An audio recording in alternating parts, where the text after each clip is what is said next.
Thank you for listening to the Conformed to Christ podcast, where we seek to engage the mind, affect the heart, and call people to follow Christ. I'm Jay Jones, and I'm here with George Mays for a text-driven Tuesday. Good morning. Good morning.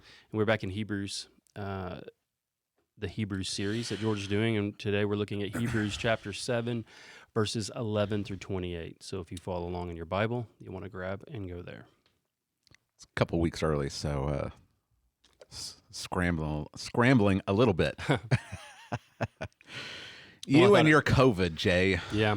Well, I thought it was fine, George. I mean, I know you had a little bit less time to prepare, but I thought it was good. The way that you approached the text and explained. So this is one of those texts that on the surface you come to it and you're like, oh, this is really easy, because the point is really clear. Right. I mean, you can't really misunderstand what the point is. It's just getting to the point there's a little bit of difficulty there. I was really struggling with what should I even do an outline? How many verses should I do? And so Julia said, "Have you listened to anyone else who's preached on these texts?" So no, I haven't. Maybe that would help. So I go and see what's John MacArthur done, what's Piper done, Alistair Begg. MacArthur did 11 through 19. Piper did 11 through 25. Alistair Begg did 11 through 28. So that actually didn't help. That actually made it a little bit more difficult. And then on top of that, I was just reading the manuscripts or the transcripts of the sermons. Piper, towards the beginning of his, says 11 through 24 can be difficult and confusing unless you exert great mental effort. And so I was thinking to myself, well, I'm already at a disadvantage. I'm already in trouble. So at some point in my prep, I just had to say, all right, I'm just going to do this. Mm-hmm. And we're going to see how it goes. Yeah. So I thought it was fine. Let's maybe give us a quick recap, like maybe in less than 5 minutes if possible. Right. What is the book of Hebrews, and where are we at in this section of Hebrews? Okay, so the book of Hebrews can be summarized with the phrase, Jesus is better. So you've got these new Jewish Christians who are making the transition from the old covenant way of worship with the temple, the priests, the sacrifices, into the new covenant that is centered entirely on Jesus and his death and resurrection. Mm-hmm. And because of persecution and hardship that you'll see explicitly in chapter 10, some of them are being tempted to leave the church and go back to the temple. Mm-hmm. And so the author of Hebrews is writing to show them that Jesus is superior to all of the old covenant way of worship. So chapter 1, Jesus is the final revelation of God. He's the better revelation. So long ago, many times, in many ways, God spoke to our fathers through the prophets, but in these last days, he's spoken to us through his Son. He goes on to show how Jesus is better than the angels because he is the eternal second person of the Trinity. He's the Son. He's better than Moses. He's better than Joshua. And he brings a better rest. And now we're in this middle section, which is really the heart of the letter, chapter 4, verse 14 through the end of chapter 10. And it's the biggest section because this is really getting at the heart of the issue. If they're being tempted to go back to Jerusalem, to the temple that's there and the priests who are there and the animal sacrifices, he spends these next several chapters showing how Jesus is the better priest. He mediates a better covenant, and it's because he has offered a better sacrifice. Mm. So that's where we are. So we're right at the beginning of this section where he is arguing that Jesus is a better priest than the priests that are Levites in Jerusalem. Uh-huh. And the way that he's arguing it is by looking to Melchizedek. Right. I would encourage people to go back and listen to that instead of me trying to re-summarize it. But Melchizedek, he's this king priest that Abraham encountered in Genesis chapter 14. He receives tithes from Abraham, and he gives a blessing to Abram. And the author of Hebrews here says, look, that is evidence that there's a superior priesthood that's not based upon this genealogical principle that you have to be a Levite. It's Right. outside of the law. It's before the Levites. And here David, 400 years later in Psalm 110, he's anticipating a greater priest who is after the order of Melchizedek, who will supersede the old Levitical priesthood. Right. So that's where we are. Okay. Was that under 5 minutes? Yeah. Okay. Got to sneeze. Uh-oh. We got a sneeze coming on. All right, move the microphone. One little sidebar I thought of while you were talking yesterday. The fact that he is making the argument as he does about the priesthood, good evidence it's written really early, like before the destruction of the temple. Yeah. It's Right. it's I would say that it's 100% that this was written before 80-70. Yeah. Because Otherwise, the argument why? could be different. It would be like, Yeah, why would they be tempted to go back to a temple that's not there? Right. Why would they want to go back to priests and sacrifices that aren't being offered? Right. I mentioned it in the sermon. I kind of wanted to explore it a little more, but I didn't have time to research exactly what modern day Judaism does. Right. But there is a problem with modern day Judaism that they don't have a temple, they don't have priests, they don't have sacrifices, and in kind of the neo-orthodoxy movement, which is the more liberal, they actually reject the priesthood because it teaches that there is a class of people or tribe that's more important than the others, and so they reject that. But as far as the conservatives go, I don't know. I mean, you've got the really conservatives. Mhm. You've got those that the Hasidic Jews you see in pictures of the Wailing Wall in Jerusalem. They're, at least some of them, are looking for a rebuilt temple. They want to rebuild the temple. There's rumors that they're working on, reestablishing the priesthood and the sacrificial system if it were to happen. Yeah. So you've got a big spectrum of Judaism, but no matter where they are on the spectrum, you have a big problem. Yeah. For 2,000 years, there have been no sacrifices made by Levites to atone for the sins of the people. That's a big issue. That's a big problem. Yeah.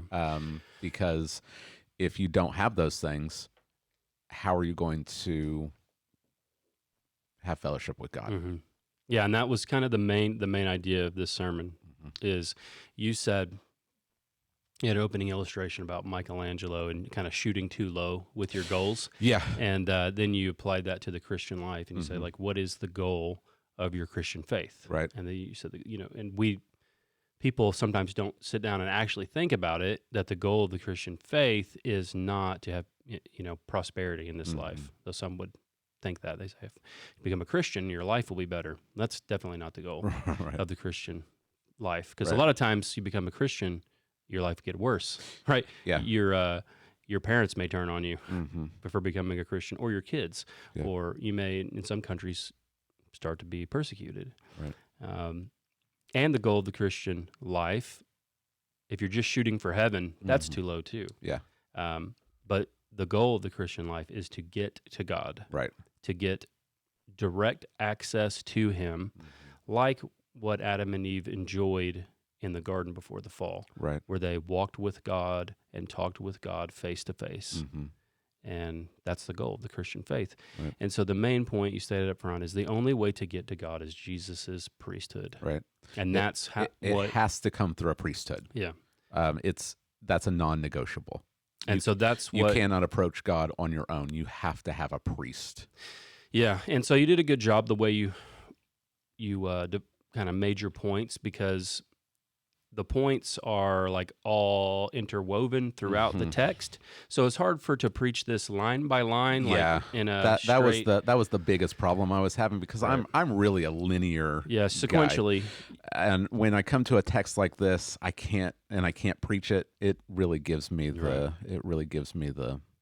a lot of problems. So to go through sequentially might have not had Right. you might not have been able to communicate the points as well. So you went with 2 points that this type of goal, the perfection, is not attainable through the Levitical priesthood. Right. And then the other one is that only through Jesus' priesthood do we have the goal accomplished and get to God. Right. And so those points are kind of like folded over each other Mm-hmm. in 11 through 28. Yeah. So we'll jump in there, but first let's have you read the text. Okay.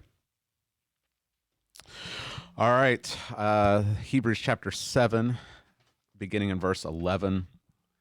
It says, "Now if perfection had been attainable through the Levitical priesthood, for under it the people received the law, what further need would there have been for another priest to arise after the order of Melchizedek, rather than one named after the order of Aaron? For when there is a change in the priesthood, there is necessarily a change in the law as well. For the one of whom these things are spoken belonged to another tribe, from which no one has ever served at the altar. For it is evident that our Lord was descended from Judah, and in connection with that tribe Moses said nothing about priest.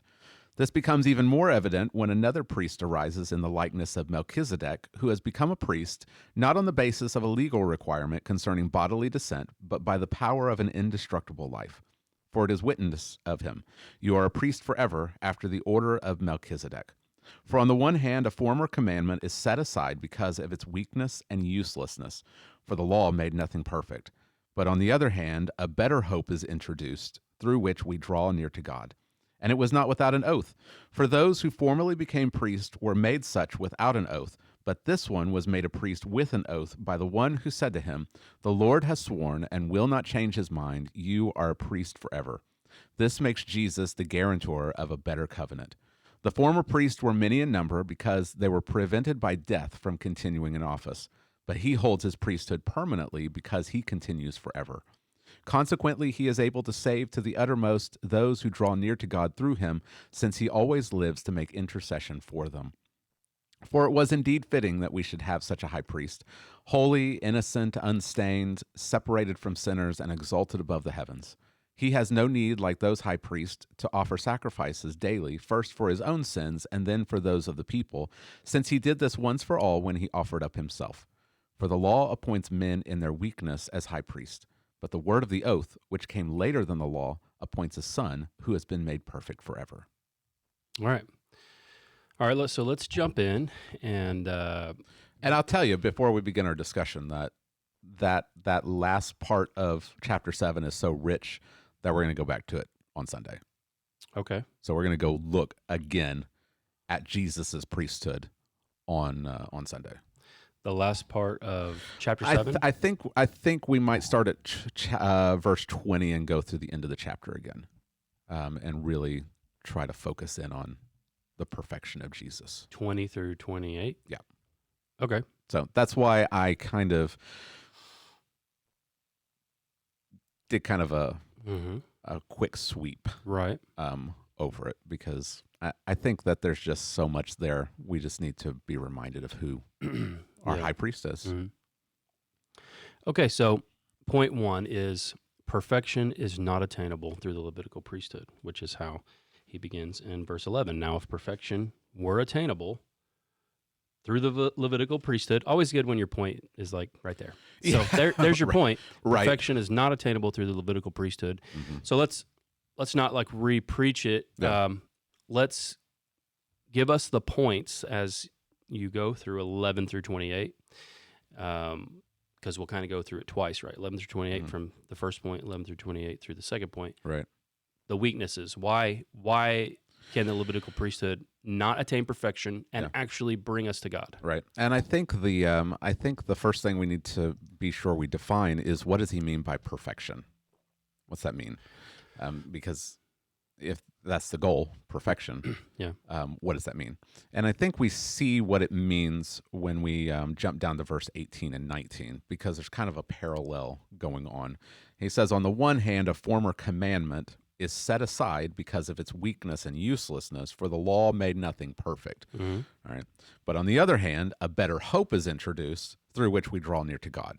So the former commandment is set against a better hope. The law made nothing perfect is set against drawing near to drawing God. near to God. Yeah. Mhm. So perfection here means the goal. That's the Greek word teleos. It's the goal. It's the fulfillment. It's the completeness. What's the end purpose of a priesthood? It's to bring us fully to God. F. Bruce, who's a commentator, he said that perfection, it means unimpeded access to God and unbroken communion with Him. And so the Levitical priest, he says in verse 11, cannot do that. Right. They can do it. They could do it in that that kind of temporary state of the old covenant. So they would offer animal sacrifices, and the people were atoned for. But even under that, God is still in the Holy of Holies behind a curtain, and only one person can go in one time a year, and he has to atone for his own sins first. So you can't have that unbroken access to God. So perfection is not attainable through them. And there's some reasons for that. The first reason we see is that it's based on genealogy. Yeah. Right. So in order to be a Levitical priest, shocker, Yeah. you have to be a Levite. Mm-hmm. Right. This is non-negotiable. You can't fudge on this. Mm-hmm. It can't be, well, it's majority Levites, but there's a couple from Issachar. Yeah. Right? It's all Levites.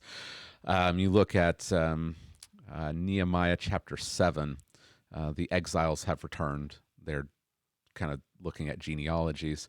And if there's people there that claim to be Levites, but they don't have genealogical record, there's no proof of it, Yeah. they can't serve as priests. Right. And so this is a big deal. And we see here that these priests, it is as verse 16 says, it's a legal requirement, which the Greek, it literally says a fleshly command. So you've got this fleshly command. It's all based on outward things. So you could have a Levite who is not morally fit for the office. You look at 1 Samuel chapter 2. You've got Hophni and Phinehas. They're Levites.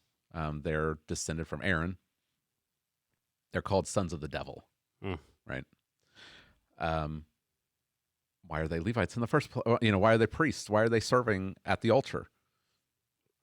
Because that's their genealogy, right? It's their family tree. Yeah. You don't have to go to a guidance counselor if you're a Levite and ask, well, this is what I like to do. What do you think I should do for a career? Well, you're a Levite. The career is chosen for you. Right. You're a priest.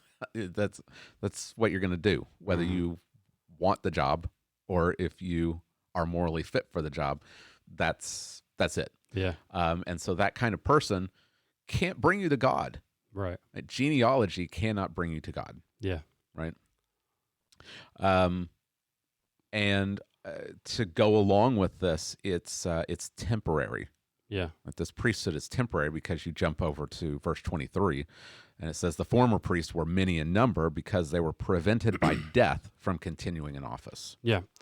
So you had listed out like there are 88 high priests, something like that? It's Josephus, the Jewish historian who lived during the fall of Jerusalem. So he's at the end of the temple. He lists 83 high priests. 83. Okay. Yeah.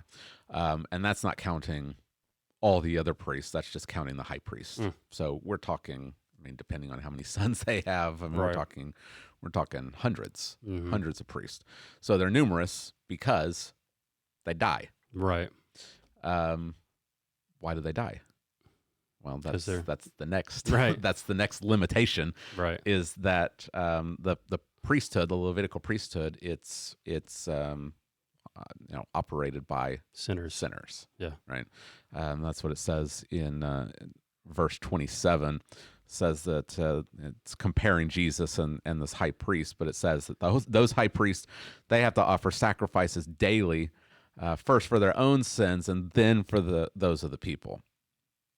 And you can look at Exodus and Leviticus and Numbers, and there's I mean, there's just so many sacrifices that are mentioned in regards to the priest. Mm-hmm.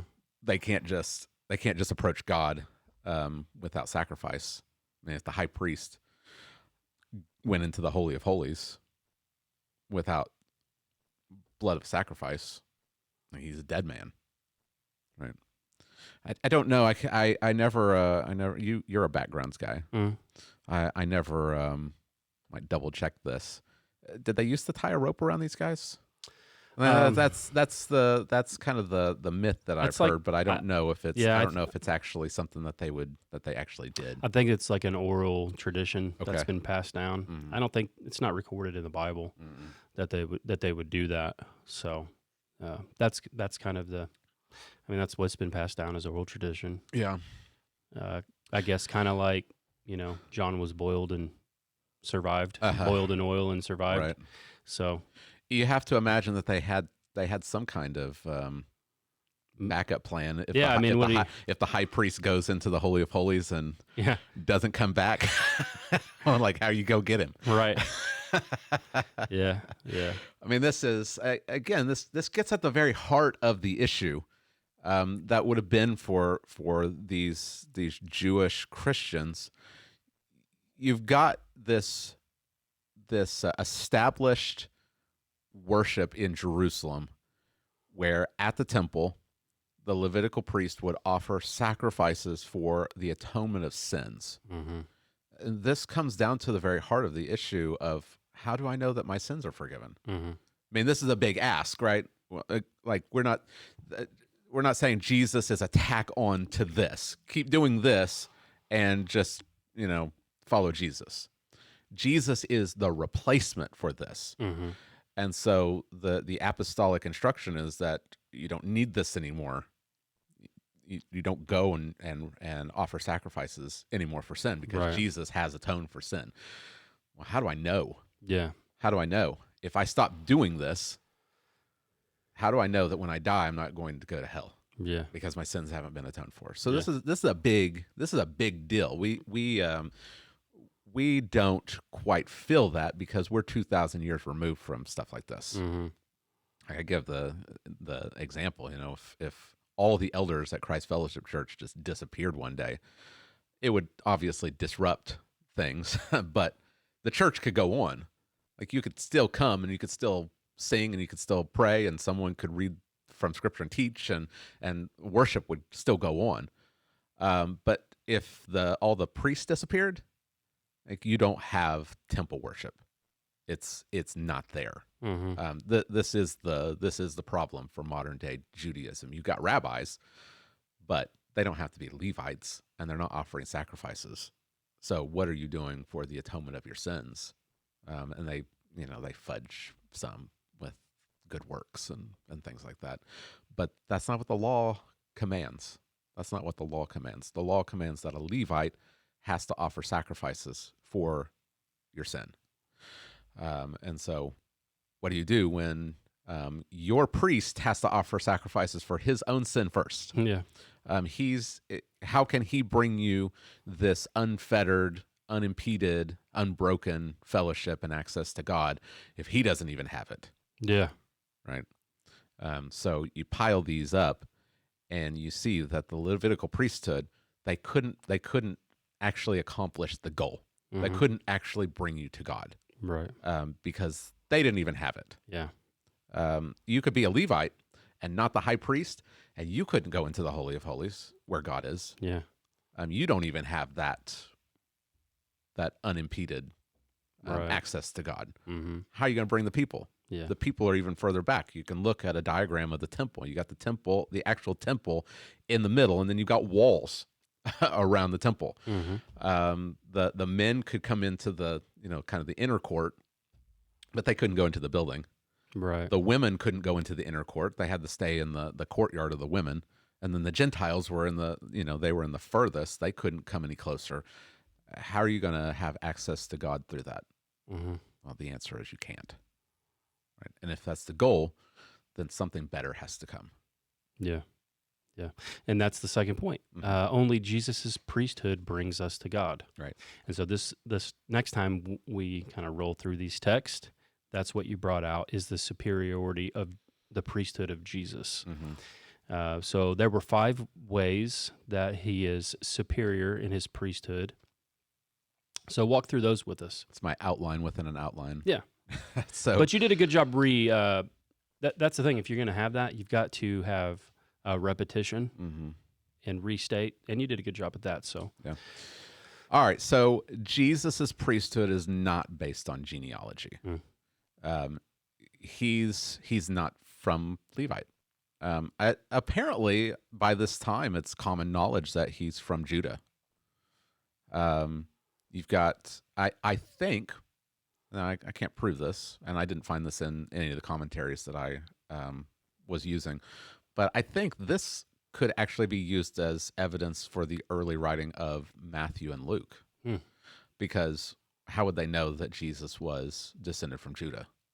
Well, that's how Matthew begins his gospel. You've got a genealogy that traces his line through David, through Judah, through David, down to Jesus.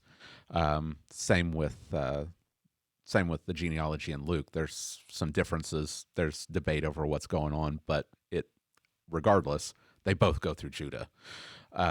So it's common knowledge. I would say that the best explanation for that is that the Gospels are being passed around. Yeah, but I don't have any evidence for that. It's just a thought. Yeah, good theory. So he's not from Levi. He's from Judah. And the law never said anything about someone from Judah offering sacrifices in the altar. And you look back at 2 Kings, and you have King Uzziah who tries to. He goes in and he's going to offer incense on the altar, and the priests are trying to stop him. It's not for you to offer incense on the altar. And he's angry at them, and God strikes him with leprosy. This is how serious the system is under the old covenant, under the law. Someone from Judah, you've got places where David and Solomon and his sons, they are dressed like priests, and they kind of act like priests. But the one thing they don't do is go into the temple and offer sacrifices like a priest. Yeah. Right. So he's not descended from Levi, he's descended from Judah. So his priesthood is not based on his genealogy, but it says it's based on his indestructible life. You've got these priests that their only requirement is that they were born to the right family. Right. You've got Jesus, who died and has been raised back to life, and he'll never die again. That's the basis of his priesthood. Verse 24, he continues forever. Yeah. The former priests were many in number because they would die, but he holds his priesthood permanently because he continues forever. And I just love that phrase, he continues forever. It's unto the ages, unto the eons. It's as long as, forever. Yeah. I mean, there's no end. Yeah. He will always be a priest. Yeah. He doesn't stop at some point. He doesn't retire. He doesn't, pass it on to somebody else. It's him forever. That in itself brings that's evidence that he can bring us to God in a way. The priests can't do that because they don't even have it. They die. Yeah. He lives forever. He can bring you. Right. Yeah. I like the second one. Is it wrong to have ones that you like? I like the second one because it's secured by an oath. Right. And whose oath? Who's making this oath? Right. And God is the one who's swearing. And this is where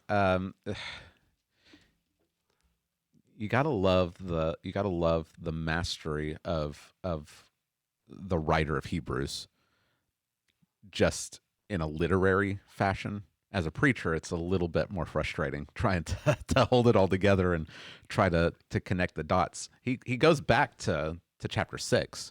Like he talked in verses 13 through 18 about when God made a promise to Abraham, he made an oath. Yeah. Where did that come from? Well, he's setting us up. Yeah, that's right. He's setting us up for what he says here. Yeah. He's talking about Psalm 110. Mm-hmm. He doesn't talk about Psalm 110 over here in chapter 6. He's talking about Genesis 15. Yeah. And when God makes a promise to Abraham that he's going to multiply his offspring, he also says, I swear by myself. Yeah. And so we have this extended discussion about what it means when God makes an oath. Yeah. God can't change his mind. He doesn't change, and he doesn't lie. And so when he makes an oath, he swears by himself because he doesn't have anything higher to swear on. Like if we were to, you hear people swear. This was my pinky swear sermon. You swear by your mother's grave or something. Right. Something like that. God doesn't have anything higher than him that he can appeal to. He swears by himself, and he can't change. He can't lie. So when he swears an oath, it's binding. Mm-hmm. Because if he breaks it, it's as if God dies, and God can't die. So his oath says at the end of chapter 6, it's this anchor that holds us. We hold on to this anchor, and so now he's applying it to Psalm 110. Yeah, and I think this is the first time where we get Psalm 110 verse 4 in its entirety. So he's been saying you're a priest forever after the order of Melchizedek several times, but now he gives the whole thing. The Lord has sworn and will not change his mind. You are a priest forever. So God swears an oath, and you see it stacked. The Lord has sworn, and we know what that means. He doesn't change. He can't lie. He will not change his mind, and forever. You're a priest forever. So you put all those together. This is the security of Jesus's priesthood. Yeah. The Levitical priests, there wasn't an oath that had, God didn't swear an oath to the Levitical priest when they're installed as priests. Right. There's a ceremony, but there's not an oath. Yeah. They don't repeat. God has sworn you're going to be a priest forever. That is applied to the priest who comes after the order of Melchizedek, who's Jesus. Yeah. And so this is his permanent priesthood. Yeah, and Psalm 110 shows that this was anticipated. Right. Or people should have been ready for something like this. Yeah. So right. Yeah, the very fact that Psalm 110 comes 400 years after the law, talking about a priesthood that's not after the order of Levite, it's telling us, look for someone who's going to be a king priest, not someone that is after the order of Levi, someone who's going to be better. Yeah. And that's what we see, and it's secured by an oath. And then the third one was the distinction between the Levites who were sinners, but Jesus is one of moral perfection. Right. And these are clear. When you start to go through them this way, you can see how he's clearly comparing these together. Right. Yeah. It was indeed fitting that we should have such a high priest, holy, innocent, unstained, separated from sinners, exalted above the heavens. He has no need to offer sacrifices like those high priests who have to offer sacrifices daily, first for their own sins and then for the sins of the people. He doesn't have to, because he has that fivefold perfection. He's holy and innocent, unstained, separated from sinners, and exalted above the heavens. Yeah. He is superior to the Levitical priest because in his character, he has infinite perfection. And you go back, and this is not the first time that he's mentioned this. Chapter 4, he's without sin. Chapter 2 says he's made like us in every way, and so he's able to sympathize with our weakness. But he's not only able to sympathize with our weakness, he's actually able to help us. Like if you came to me and confessed some sin, I could sympathize with you because I know what it's like to be a sinner. But I couldn't help you get rid of that sin. Right. Like I couldn't atone for that sin. Jesus, he has endured temptation in a way that none of us ever have. We only know temptation as people who have actually given in. He knows temptation as the one who has always resisted. So he knows the full brunt of temptation.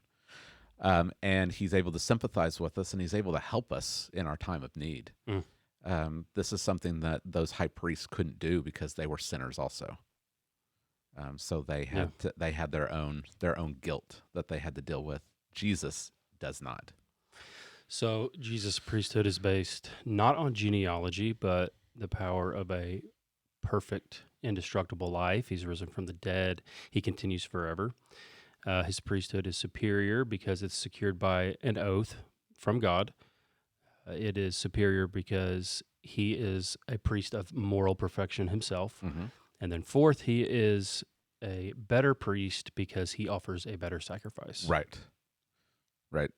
They offer animal sacrifices. He offered himself. They have to offer these animal sacrifices daily. He offered himself once for all, because his sacrifice actually worked. And we'll talk about this a little bit more next week, but we'll also talk about it when we get to chapters 9 and 10, because he really does a deep dive into the perfection of Christ's sacrifice, because that's really at the heart of it. Right. How do I know my sins are forgiven? Because the sacrificial system has ended. Yeah. So the problem for modern day Judaism is that there's not a sacrificial system, but the strength, if they would just acknowledge Christ, is that his sacrifice actually worked.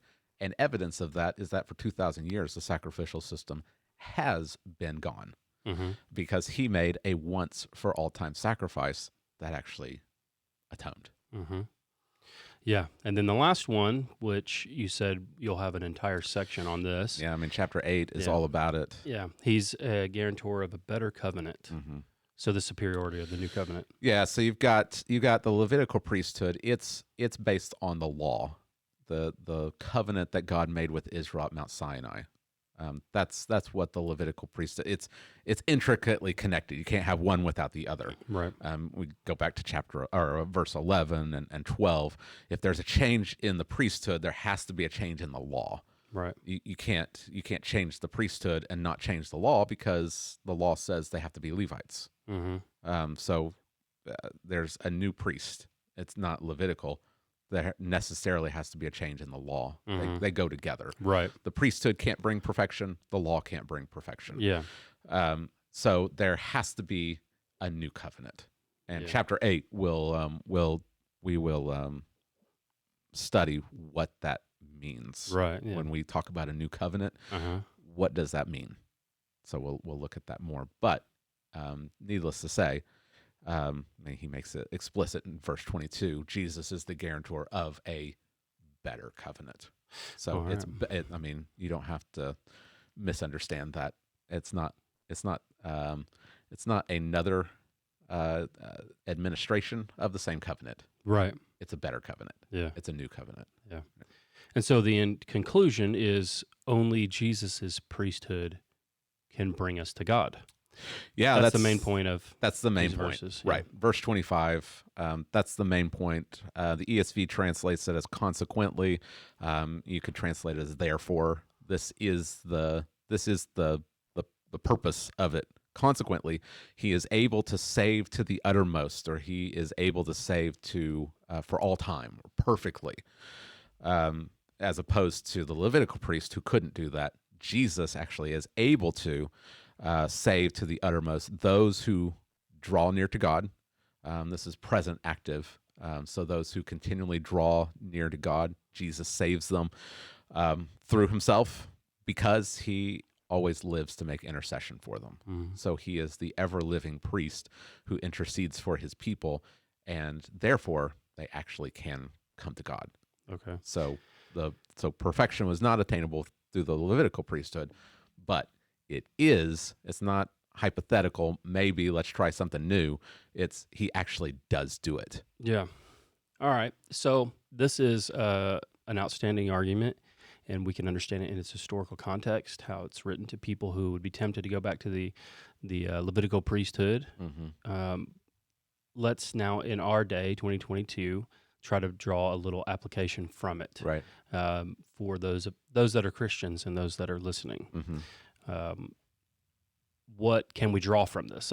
One thing that I was thinking of was there is always a temptation to well, I don't even know if it's a temptation or if it's just human nature to fall back into thinking that there are things maybe that we could do to gain more acceptance from God. Right. And people don't ever do it on purpose. Well, I think some people do it on purpose Right. because maybe they Right. don't understand the gospel. Uh huh. But even Christians can fall back into that way of Mhm. thinking. Yeah. And this type of argument here with the superiority of Jesus' priesthood, I think helps us to understand and to rest in his person, his work only. Right. Right. Yeah, I think if we remember that the priesthood, the law, um, this was the only way that Israel could draw near to God. Mm-hmm. There was no other way. This was central to their life. I mean, we really need to grasp the centrality of the temple. Like, it's the center of all of Israel's life. If you don't have it, if you don't have the priest, then everything falls apart. Right. Um, the author of Hebrews is saying that something better has come. If Israel could not come to God any other way than the Levitical priesthood, and now something even better has come that has annulled the old way of doing things, what could we possibly bring? What else could we possibly be trusting in to bring us to God? You can only come to God through a priesthood. That is abundantly clear in the Old and the New Testament. The only way you can come to God is through a sacrifice. And if the Levitical priesthood couldn't bring perfection, and now there is one that actually can, what are you gonna trust in? Right. What else are you going to trust in? What are you going to hope in other than this great high priest? Are you going to try? Are you going to trust in genealogy? I mean, how many people trust in the fact that their parents are Christians, Mm-hmm. or they've been going to church their entire lives, or my daddy was a preacher, or my parents are the first ones that built this church, or whatever it is. Genealogy doesn't work. Right. You can't do good works. That you can't do good works. It has to go through a priest. Mm-hmm. It has to be a priest that offers sacrifices to atone for sins.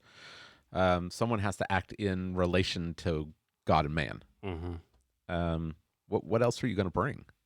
And if this is Jesus, and this is going to kind of bleed over into next week's sermon, if this is who Jesus is, what can you add to this? What can you add to this perfection? There's nothing, right? Mm-hmm. Yeah, you're right. Yeah. Yeah. It's and for those in particular, like maybe that been around Christianity, they're not Christians, like you had said. Um, why would you think you can do it if it actually would take God in human flesh Mm-hmm. to offer a sacrifice of Himself Right. to reconcile you to God? It's foolish to think Right. that you have anything that could accomplish this. Mm-hmm. So, Yeah. The point of him writing this is to say to those who are coming out of Judaism and they are professing faith in Christ, but now the heat's being turned up.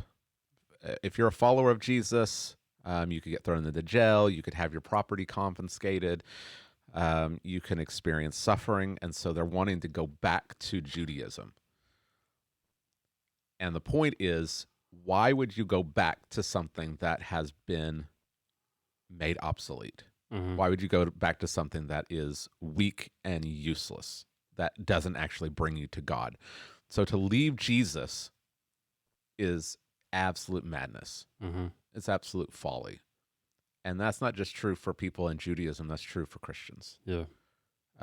If you come to Christ, if you have been in church, you've made a profession of faith, you're hearing the gospel, you understand it, and then you become disillusioned because of, someone in the church said something I didn't like, or they did something I didn't like, so I'm going to leave. You got these deconstruction stories. it's madness. Where are you going to go? If it's Jesus alone. You're not going to find him anywhere else. You're not going to find what will bring you to God anywhere else except in Christ. Mm-hmm. Yeah. Awesome. And so cling to Christ. Yeah. All right. So where are we going next? You're going to rehash? I think I'm going to rehash. Yeah. Okay. Yeah, I think so. There's just so much there. I don't feel like I did it justice because this one was kind of the weakness of the Levitical priesthood. Now I want to look at the perfection of Christ and really just emphasize. It never hurts the church to just gaze at Christ, to just see who he is and be reminded of who he is. So we're going to do that. And then in 2 weeks, we'll look at the New Covenant passage. Okay, awesome. Well, thanks, George. Good sermon. Appreciate it. I know you're worried about it, but I think you handled the text well. Very informative, and also helped us to rest in Christ better as his people. So if you're listening today and this is beneficial to you and has helped you in some way, please give us a like, a subscribe, maybe share this with your friends. It's our hope and desire. This helps you to be more conformed to Christ. See you next time.